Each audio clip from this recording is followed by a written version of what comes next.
जब राजवीर अपने माता पिता के साथ एक गांव में रहता था।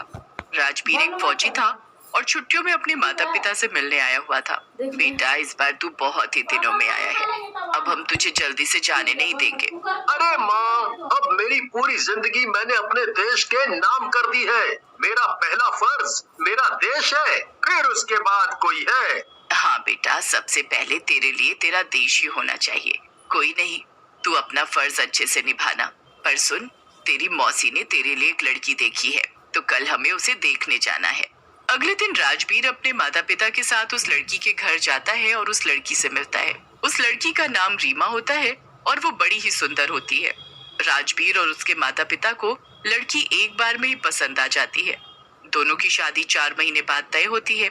राजवीर और सीमा बड़े ही खुश होते हैं और अकेले तुम्हें खुश रखने के लिए कुछ भी करूँगा, पर बस एक चीज हमेशा याद रखना कि मेरे लिए सबसे पहले मेरा देश है। जी मैं समझती हूँ, और पता है, मैं तो हमेशा से चाहती थी कि मेरी शादी एक फौजी से हो। क्या सच में? ये तो बहुत ही अच्छी बात है। फिर तो तुम मेरे लिए ही बनी हो। दोनों आपस में खूब बातें करते हैं और उसके बाद राजवीर अपने माता पिता के साथ वापस अपने घर आ जाता है। राजवीर रात को रीमा के ख्यालों में ही डूबा हुआ होता है। रीमा भी इधर राजवीर के बारे में ही सोच रही होती है। दोनों रोज एक दूसरे से फोन पर बहुत देर तक बातें करते हैं। इतने दिन कैसे निकल जाते हैं दोनों को पता ही नहीं चलता। फिर एक दिन जब रीमा राजवीर को फोन मिला रही होती है तो उसका फोन ही नहीं मिलता। अरे, ये फोन क्यों नहीं मिल रहा? सुबह से बंद जा रहा है, क्या हुआ आखिर? मैं तो माँ बापूजी से कुछ पूछ भी नहीं सकती। रीमा रोज राजवीर को फोन करती है, पर रोज उसका फोन बंद ही जा रहा होता है। रीमा बड़ी परेशान हो जाती है। फिर एक दिन वो अपने माता पिता की बातें सुन लेती है। राजवीर की माँ का फोन आया था, बोल रही थी कि राजवीर को अचानक जाना पड़ा, बॉर्डर पर लड़ाई शुरू हो गई है। अच्छा, हमारा राजवीर बहुत बहादुर है। वो देखना सबको मार गिराएगा। हे भगवान, राजवीर चले गए और मुझे बताया भी नहीं। मैं उनसे बहुत नाराज हूँ। अब वो आएंगे ना तो मैं उनसे बिल्कुल बात नहीं करूंगी। रीमा राजवीर से बहुत नाराज होती है, पर वो उसे रोज याद भी करती है। राजवीर बॉर्डर पर दुश्मनों से लड़ रहा होता है। बॉर्डर पर बहुत ही खतरनाक लड़ाई चल रही होती है, जिसमें सारे फौजी अपने देश को बचाने के लिए अपनी जान लड़ा देते हैं। लड़ते लड़ते बहुत दिन निकल जाते हैं और लड़ाई खत्म होने का नाम ही नहीं ले रही होती। एक दिन फिर राजवीर सोचता है कि क्यों ना वो चुपके से दुश्मनों के इलाके में जाकर उनके हेड को पकड़ ले। बस फिर क्या, वो ऐसा ही करता है। वो चुपके से छुपते छुपाते दुश्मनों के इलाके में पहुंच जाता है, पर तभी हर तरफ धमाके ही धमाके शुरू हो जाते हैं। सामने से दुश्मन एक के बाद एक फौजियों पर बम बरसाने लगते हैं। एक इंडियन फौजी को लड़ाई में बहुत चोट आती है। मुझे नहीं लगता हम दुश्मनों से जीत पाएंगे। हमें हिम्मत नहीं हारनी चाहिए। बस शाम होने वाली है, तुम हिम्मत रखो, तुम्हें कुछ नहीं होगा। धीरे धीरे शाम हो जाती है और बमबारी बंद हो जाती है। उसके बाद जख्मी फौजी को कैंप में ले जाया जाता है। दुश्मन पूरी तैयारी से आए हैं। कल का दिन ही हमारी हार और जीत तय करेगा। हमें जी जान से लड़ना होगा। इस वक्त हमारे पास हथियार बहुत कम बचे हैं। हमारे काफी फौजी जख्मी हो गए हैं और काफी मारे गए हैं। अब जितने भी फौजी हैं और जितने भी हथियार हैं, हमें उनसे ही लड़ना होगा। सारे फौजी रात को बहुत ही परेशान बैठे होते हैं। सबको पता होता है कि उनके पास सेना और हथियार कम है, पर फिर भी सबके अंदर दुश्मनों को हराने का जुनून कम नहीं होता। रात को अब सारे फौजी सो रहे होते हैं, पर तभी दुश्मन सेना उनको धोखा देकर उनके ऊपर बमबारी कर देती है। दुश्मनों के धोखे की वजह से सारे फौजी मारे जाते हैं, पर एक बड़ी ही अजीब चीज होती है। अगले दिन जब दुश्मन अपनी जीत का जश्न मना रहे होते हैं, तभी सामने से उनको इंडियन फौजियों की सेना आती दिखती है। ये सारे इंडियन फौजियों को तो हमने मार डाला था, तो फिर ये सामने से कौन से फौजी आ रहे हैं? सब लोग अलर्ट हो जाओ।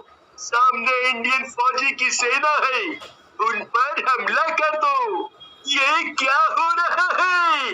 हमारे हथियारों का इन फौजियों पर कोई असर क्यों नहीं हो रहा? सर जी, ध्यान से देखो, इनकी शक्ल तो भूतों की है। अरे हाँ, इनकी शक्ल तो भूत की है। सर जी, ये इंडियन फौजियों के भूत हैं, इसलिए इन पर हमारे हथियारों का कोई असर नहीं हो रहा। तुम बस गोलियां बरसाते रहो इन पर। दुश्मन लोग इंडियन फौजियों पर गोले बम बारूद फेंकते रहते हैं, पर उन पर कोई असर नहीं होता।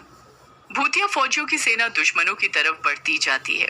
चलाओ चलाओ, कितनी गोलियां चलाओगे?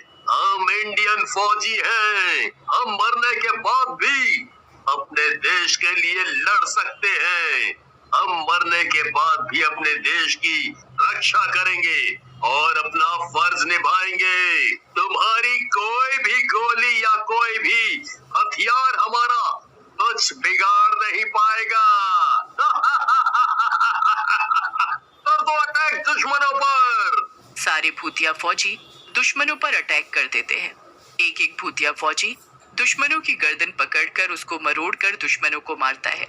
पूरी रात भूतिया फौजियों की लड़ाई दुश्मनों के साथ चलती रहती है और बस उसके बाद जीत इंडियन आर्मी की होती है। दुश्मन की लाशें चारों तरफ पड़ी होती हैं। हर जगह न्यूज और अखबारों में अजीब सी खबर छपी होती है, जिससे सब हैरान हो जाते हैं। अरे देखना, ये क्या लिखा है अखबार में? जी क्या हुआ? क्या लिखा है? यही कि दुश्मनों ने इंडियन फौजियों पर धोखे से हमला करके सबको मार डाला, पर फिर अगले दिन सारे दुश्मनों की लाशें वहीं बॉर्डर पर मिली है, वो भी बहुत बुरी हालत में। किसी की गर्दन टूटी हुई है तो किसी के हाथ पैर। ये सब क्या लिखा है इसमें? हमारा बेटा कहाँ है? कैसा होगा वो? उसे तो कुछ नहीं हुआ ना? रीमा भी अपने घर पर टीवी में यही न्यूज देख रही होती है। उसे भी कुछ समझ नहीं आ रहा होता। अगर सारे फौजी मारे गए तो मेरे राजवीर भी क्या उन सब में? नहीं, उनको कुछ नहीं हो सकता, वो ठीक है।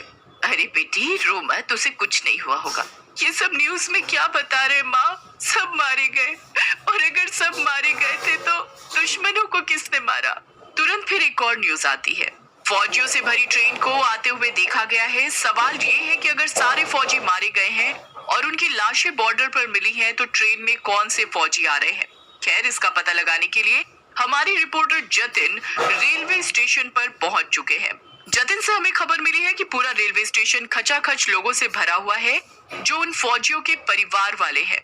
ये खबर सुनकर रीमा और उसके माँ बाप भी राजवीर के माता पिता के साथ रेलवे स्टेशन पर पहुंच जाते हैं और ट्रेन के आने का इंतजार करते हैं। मेरा बेटा आएगा ना जी? वो आएगा ना माँ? वो आएंगे ना माँ? उनको कुछ नहीं हुआ होगा ना? हाँ मेरी बच्ची, तू हिम्मत रख, राजवीर जरूर आएगा। सब लोग आंखें गड़ाकर पटरी की ओर देख रहे होते हैं कि तभी दूर से ट्रेन के आने की आवाज आती है। सब खुशी और उम्मीद से ट्रेन की तरफ देखते रहते हैं। ट्रेन बिल्कुल सामने आ जाती है। वो आ गए माँ, देखो वो आ गए। पूरी ट्रेन फौजियों से भरी है, वो भी इसी में होंगे। हाँ बेटी, वो इसी में होगा, अभी उतरेगा ट्रेन से।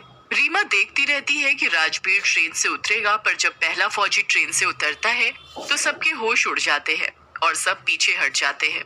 वो एक भूतिया फौजी होता है और लोग उसे देखकर डर कर कांपने लगते हैं। उसके बाद हर डब्बे से भूतिया फौजी उतरने लगते हैं। एक के बाद एक भूतिया फौजी प्लेटफॉर्म पर उतरने लगता है। लोगों में उनको देखकर हड़कंप मच जाता है। वो सब इधर उधर भागने लगते हैं। डरो मत, हम तुम्हें नुकसान पहुंचाने नहीं आए, हम आपको बचाने आए हैं। हम आप में से ही किसी न किसी के परिवार से हैं, पर उस लड़ाई में हम सब मारे गए और भूत बन गए। दुश्मनों ने कुछ लोगों को हमारे देश के अंदर भेज दिया है, जो यहाँ के आम लोगों में मिलकर हमारे देश के खिलाफ कोई बहुत बड़ी साजिश रच रहे हैं। ये सब सुनकर वहाँ लोग अपने प्रियजनों के मरने की खबर जानकर रोने लगते हैं। हर तरफ रोना धोना मचा होता है। रीमा भी बैठकर रोने लगती है। मेरा क्या होगा? अब 4 दिन बाद मेरी शादी है, अब मेरा क्या होगा? मैं राजवीर के बिना जी नहीं पाऊंगी। जैसे तैसे रीमा के माता पिता उसे लेकर घर आते हैं। रीमा एकदम सदमे में होती है। शादी से एक दिन पहले रीमा और उसके माता पिता न्यूज देखने लगते हैं, जिसमें राजवीर का इंटरव्यू आ रहा होता है। मैं दुश्मनों के इलाके में घुस गया था और उन्होंने मुझे वहां कैद कर लिया। एक रात फिर मैंने खुद अपनी आंखों से भूतिया फौजियों को, दुश्मनों को मारते देखा। रीमा और राजवीर के घर वाले ये देख खुशी से पागल हो जाते हैं।